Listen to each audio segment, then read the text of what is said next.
It's Morbin time! According to a Nintendo investor meeting, sales of Mario stuff are way up at the moment, and the logical explanation is everybody went to go see the Mario Bros movie, now everyone's buying Mario games. This being the case, it's not really a surprise that Nintendo has greenlit the live-action Legend of Zelda film that we've all always wanted. But really, did they have to go with this particular co-producer, Sony Pictures? For reasons known only to Nintendo, this time around, instead of partnering with Illumination, they've decided to partner with the people that made the Morbius film and the Uncharted film, and this is not quite what everybody was hoping for.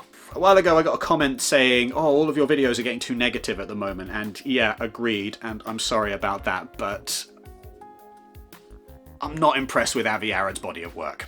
Avi Arad is well known among the Spider-Man fan community as being a somewhat controversial figure because sometimes he gets the ball rolling on things that people really like, and sometimes he makes the Morbius movie, but also he makes, for example, Ghost in the Shell with Scarlett Johansson. Like, sometimes things don't quite go the way people are hoping. I pick on Avi Arad specifically because he's the named producer attached to the project, but with Sony Pictures in general, you never really know what you're going to get because sometimes you get Into the Spider-Verse, and sometimes you get the Emoji Movie. Arad has been trying to get his claws into a Nintendo franchise for film for a very long time now. According to a leaked email from Sony, in 2014, Arad flew out to Japan to meet with heads at Nintendo to discuss a Super Mario Bros. Animated film. According to the email, he said he was going to Tokyo, which suggests that he doesn't actually know where Nintendo is, but that's beside the point. Following his conversations with Nintendo, he then emailed home to say, quote, "I am the proud father of Mario the Animated Film." In response, Sony Animation's Michelle Raimo Coyote said, "Thank you, Avi. Let's build a Mario empire. I can think of 3 to 4 movies right out of the gate on this. So huge." If nothing else from this video sticks with you, I want you to bear in mind that phrasing. The idea that Sony Pictures' approach to a Nintendo deal is to get 3 to 4 films made before they've even nailed down one of them. They are very much looking for like a shared universe, Marvel Cinematic Universe type experience here. And that's a problem given what they've done with their shared universe of Spider-Man tangential films featuring Venom, featuring Morbius, featuring Kraven the Hunter apparently in the near future, which are all of a quality I would say somewhere below pond water. Arad has always been a toy guy. He started at Marvel working in toys, and that's kind of his niche, is looking at what things are going to sell the most merch, which is why he has had such a big interest in pushing Venom on people that do not want Venom. The classic example is Sam Raimi's Spider-Man 3, which features Venom primarily because Arad pushed for it, even though Sam Raimi had absolutely no interest in the character and didn't really know what to do with him, and that shows on screen. Arad was involved in a little bit of corporate politics, shall we say, in 2006, where he went from being the head of Marvel Studios to being kind of a freelancer slash connected to Sony. Essentially what happened was Kevin Feige pushed him out to make sure that he wasn't ruining anything for anyone anymore. I mean, I'm dramatically oversimplifying, but essentially when Sony bought Spider-Man, Arad kind of came with the package, and he's stuck around long after his connection to Marvel has somewhat been severed, which is why we get all of these weird Spider-Man-less Spider-Man films. You know, your Kraven the Hunter and your Morbius and your Venoms. Essentially, Arad's approach to a lot of these films has been to kind of build a shared universe around characters that are going to sell merch, whether or not there's story in place that works, whether or not there's characterization in place that works, whether or not people want the things that he's making.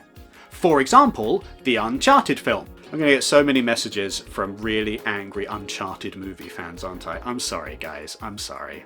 Now, it's worth noting that Arad is not the only name attached to this project. We've also got director Wes Ball, and I'm glad that this film already has a director because that does make it seem a little bit more solid than if it was just Avi Arad making decisions on the fly. Wes Ball clearly has done something right because he's got the latest Planet of the Apes film currently in post-production. He's also working pre-production on Mouse Guard, which it's about time that got a film because it's brilliant. In terms of actually finished films though, the thing that Ball is most well known for is The Maze Trials, which is a series of films that I've definitely seen at least one of them. I vaguely remember that Son of Rambo is in it. What happened in the maze? They had a big maze, and they had to run around in it, and when they got to the middle, Kate Winslet was there with, like, was there a plague? Was there a pandemic of some kind?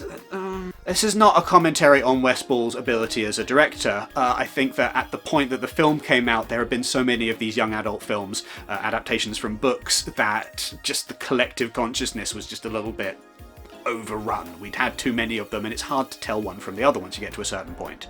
Did I like it more than Divergent? I didn't finish watching the Divergent films. They didn't finish filming the Divergent films, though. I'm beginning to regret making this video just with how many people I'm going to annoy, but I'm committed to it at this point. One of the defences for Arad I've heard is, hey, wasn't he involved with the Spider-Verse film? And if Into the Spider-Verse proves anything, it's that every now and then, when the stars align just right, Sony Pictures knocks it out of the park. To be clear, Into the Spider-Verse, my absolute favourite film of all time, bar none. It is brilliant. So it's possible that Sony could get a Zelda movie exactly the way we want it. And indeed, I do believe that Zelda is better suited for the big screen than Mario. Zelda games are a lot more plot heavy than Mario in general. There's character development, there's story arcs, there's plot twists, there's turns. It's a lot more fun from just a narrative perspective, which does suggest to me that these will work very well on the big screen, which is why people have been wanting a live action Zelda film forever. This particular creative team doesn't fill me with enthusiasm, but I am very happy to be proven wrong. After all, as said, Avi Arad has been significant in getting Marvel, and specifically Spider-Man, to the point where it is the cultural juggernaut that it is today. I feel like I should also point out, by the way, that Ari Avid's meddling with gaming movies in general has resulted in some pretty neat stuff. So it was his initial push, as suggested, which helped Nintendo to decide to make an animated Mario film in the first place. It might have been on their radar initially, but he certainly gave it a little push and showed them just how much interest there was in it. It's also worth pointing out that when Sony did not get the rights to the Mario film, they instead decided to pursue Sonic the Hedgehog, as they referred to it in the leaked emails. Yes, they call him Sonic the Hedgehog, which is another worry, but hey, it doesn't necessarily matter because they then sold the film to Paramount when they got cold feet about it. Turned out that was a good deal for Paramount because those films are doing great. I think I should probably take from both of those, if there's a moral to those stories, it's that things did work out very well for everybody involved and we got some decent video game movies. And that being the case, it's entirely possible that the Zelda film will turn out the same way, like absolutely brilliant. And of course, I do need to bear in mind that Nintendo is involved with this and they don't go stamping their seal of approval on just anything, especially when it comes to some of their big name brands. Like, this is not gonna be a repeat of the Mario Bros movie with Bob Hoskins, which is kind of a shame because I'd like to see Bob Hoskins as Zelda. I mean, he's dead now, so we'd have to get his replacement, which is Danny DeVito? I would like Danny DeVito as Detective Pikachu, Dr. Robotnik, and Zelda, please. Shout out in the comments if you are watching this in 2028 and the Legend of Zelda movie is absolutely phenomenal. It is exactly the perfect film that you wanted it to be, and I am entirely wrong for ever doubting this creative team. I want to be proven wrong. I really do. The moral of this story is apparently I'm just too cynical at this point, and I don't know what I'm going to do about that. Thank you very much for watching, by the way. I know this is a slightly different video to the kinds that we usually do, and the reason for that is I just needed to try something different creatively, and also I don't have the time to draw a video on this, which is my normal go-to strategy for making videos. Also, I know and I take on board the criticism that my voice is not as interesting to listen to as Breton Stripes. I'm sorry, she's at her day job today, which means that she's not able to film this video.